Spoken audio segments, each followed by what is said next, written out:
James Corden went from being one of the most beloved TV hosts in America to someone so hated that over 100,000 people signed a petition just to keep him out of a movie. And that all came crashing down over an omelet. For 8 years, James Corden dominated late-night television. His Carpool Karaoke videos racked up billions of views, his celebrity interviews created viral moments, and his cheerful charm won over millions of American viewers. But behind the cameras, a very different story was unfolding. Staff members, service workers, and anyone who couldn't help his career all had the same experience with him. And when the truth finally came out, it destroyed everything he'd built. James Corden wasn't born into fame. He grew up in Buckinghamshire, England, the son of a musician and a social worker. Nothing about his childhood screamed future superstar. He started small, bouncing between theater gigs and minor TV roles throughout the late 1990s and early 2000s. At 17, he appeared in the musical Martin Guerre, followed by tiny parts in films and British TV shows. For years, he struggled to find his place, often going months without any real work. His big break came in 2007, when he co-created the sitcom Gavin and Stacy with actress Ruth Jones. The show followed a relationship between a guy from England and a girl from Wales, with Corden playing Smithy, the loud, lovable best friend. The series became a massive hit in the UK, not just commercially, but culturally. At a time when Welsh representation on British TV was almost non-existent, Gavin and Stacy struck a chord.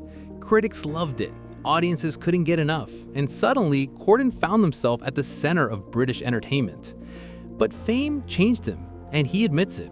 In his autobiography, he wrote about how success went to his head, saying he developed a swagger and started thinking he was more important than he actually was.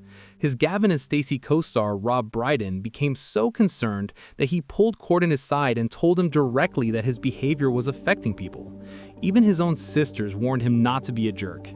The warning signs appeared early. In 2010, at the Glamour Woman of the Year Awards, things got ugly.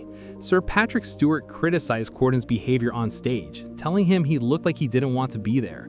Instead of laughing it off or apologizing, Corden got defensive and started arguing with him in front of everyone. When Stewart made a joke about his weight, Corden fired back, saying everyone could see Stewart dying on stage. The clips went viral, and people got their first real glimpse of Corden's temper. But he kept getting opportunities. He hosted award shows, appeared on panel shows, and even won a Tony Award in 2012 for his role in One Man, Two Governors on Broadway. Despite burning bridges in the UK, Corden had his sights set on something bigger: America. In 2014, CBS shocked everyone by announcing that James Corden would replace Craig Ferguson as host of The Late Late Show. Most Americans had never even heard of him. The man he was replacing, Craig Ferguson, had spent 10 years creating something special. His show threw out all the traditional talk show rules with no pre-written questions, no forced celebrity stories, just real, unpredictable conversations. So when CBS chose Corden, a guy with zero talk show experience, people were confused. But Corden had a different approach. He understood how young people consumed content. Traditional TV ratings mattered less than creating viral moments that would blow up online. This led to Carpool Karaoke, where Corden drove around with famous musicians, singing their hits and chatting between songs. The first official episode featured Mariah Carey, but it was the Adele episode in January 2016 that changed everything.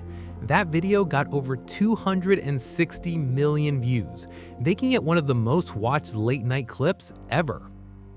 The genius of Carpool Karaoke was how it made celebrities seem more authentic and relatable. Inside that car, megastars appeared more relaxed than in polished interviews. Whether it was Adele perfectly rapping Nicki Minaj's Monsterverse or Lady Gaga taking over the driver's seat, these moments felt genuine. And the fact that these massive celebrities seemed so comfortable with Corden helped cement his image as a friendly guy who could get along with anyone. By 2017, The Late Late Show's YouTube channel had over 10 million subscribers, with some videos gaining more views than the show's entire weekly TV audience. Corden had become one of the most recognizable faces in American entertainment. He hosted the Tonys, the Grammys, appeared in major films like Ocean's 8, and voiced characters in animated movies. To the public, he was the cheerful, grateful everyman who just wanted everyone to have a good time. But cracks started showing. In September 2016, during a segment with Jimmy Kimmel called Spill Your Guts or Fill Your Guts, Kimmel asked Corden to name 2 of his show's camera operators. He couldn't do it. After over 20 awkward seconds, he made the excuse that it was a different crew that night. Nobody bought it. The fact that Corden couldn't name people he worked with daily said everything about how little he cared about anyone who wasn't famous. In October 2017, just days after numerous women came forward with allegations against Harvey Weinstein, Corden was hosting the Amphar Gala. Instead of avoiding the sensitive topic, he made jokes about it. He said Weinstein had allegedly asked a knight up to his hotel for a massage. The crowd groaned. He kept going. Rose McGowan, one of Weinstein's accusers, called him out on Twitter. Asia Argento, another accuser, said shame on this guy. Corden apologized, saying sexual assault is no laughing matter, but the damage was done. Then in 2019, Corden did a Reddit Ask Me Anything that went completely off the rails. Instead of friendly questions, the thread was flooded with people sharing stories about his allegedly terrible behavior. One user wrote about how Corden yelled at restaurant staff and got aggressive when asked to calm down. Another person who attended a taping of A League of Their Own called him the most difficult and obnoxious presenter, describing how he threw tantrums and ignored crew members. Corden only answered 5 questions before abandoning the thread entirely. His acting career wasn't helping either. In 2019, he starred in the film adaptation of Cats, which became infamous for all the wrong reasons. It got a 19% on Rotten Tomatoes and lost over $100 million at the box office.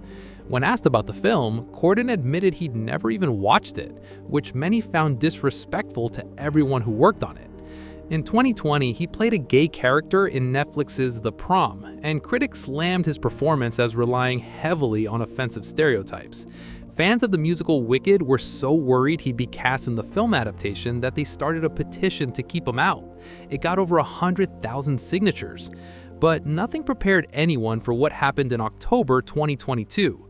Keith McNally, the owner of the famous New York restaurant Balthazar, posted on Instagram calling Corden a tiny cretin of a man and the most abusive customer to his servers in the restaurant's 25-year history.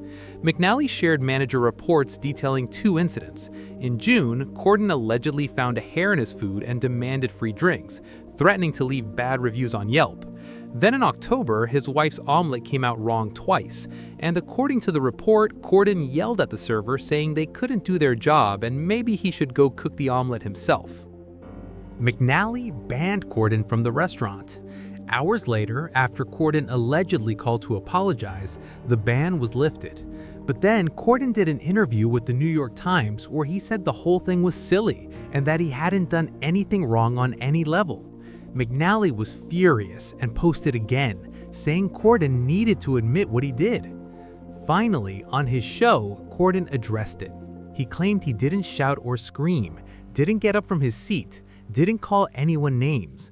But then he admitted he made a rude, sarcastic comment about cooking the omelet himself and that it was wrong. The apology felt weak and defensive. People weren't buying it. More stories resurfaced. A TV director named Craig Duncan described working with Corden on A League of Their Own, saying he threw a tantrum and told the director how to do his job. Allegedly, Corden yelled at a busboy in Los Angeles. A Reddit user claimed to have witnessed him treating restaurant staff terribly years earlier. On top of everything else, in late 2022, Corden was caught stealing a joke from Ricky Gervais almost word for word. He claimed he didn't know it came from Gervais, which many found hard to believe. By 2023, ratings for The Late Late Show were at an all-time low. The show that once pulled in over 900,000 weekly viewers had dropped to just 671,000. In April 2023, exactly 8 years after becoming host, Corden announced he was leaving. He claimed it was to spend more time with his family in the UK, but nobody really believed that. The show had become so damaged by his reputation that CBS didn't even try to find a replacement host. They just canceled it completely. James Corden's downfall wasn't about one mistake. It was about years of treating people badly when the cameras were off, while playing the nice guy when they were on. He built his entire career on being likable, grateful, and humble, but behind the scenes, he allegedly yelled at staff, ignored crew members, stole jokes, and acted entitled. When people finally saw through the act, everything crumbled. Today, Corden is back in the UK doing theater work and occasionally appearing on British TV, but his reputation in America is destroyed.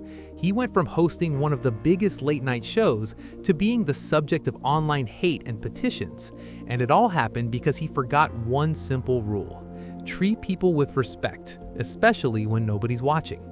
If this video opened your eyes to how fake some celebrities really are, check out the next one on your screen.